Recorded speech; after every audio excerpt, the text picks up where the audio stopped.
sunu borom nee na qul waxal yow sang bi a'uudu maa ngi làkku bi rabbil falaq ci borom suba te mooy borom bi.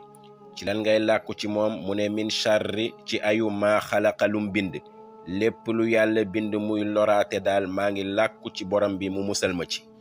mu ne wa min charri maa ngi làkku tamit ci ayu xaasiqin guddi ida waqaba su duggee guddi su duggee àndaaleg lëndëmam lépp lu mu àndal ci ay loraange maa ngi làkku ci yow borom bi nga musal ma ci. mu ne wa min charri maa ngi làkku tamit ci yow borom bi ci ayu annafaasaat jigéen yi nga xam ne ñooy ëf fil uqad ci fas-fas yi jigéen yi nga xam ne ay njibarkat lañ dañuy ëf ci fas-fas yi di takk maa ngi làkku ci yow borom bi ci jigéen ñooñu.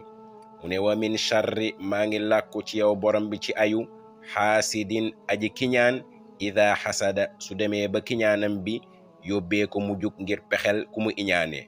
la hawla wala quwwata illa billah.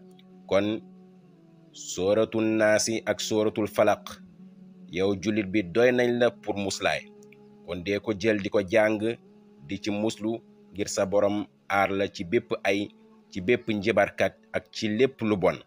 kon nag baax na yow jullit bi qul huwallahu ahad nga koy def ñetti yoon falaqi tamit nga koy def ñetti yoon naasi tamit nga koy def ñetti yoon sak suba ngoon su ko defee yàlla dina la aar ci bépp ay ak bépp lu bon ak képp ku la bëgg njibar ak képp ku la kiñaane.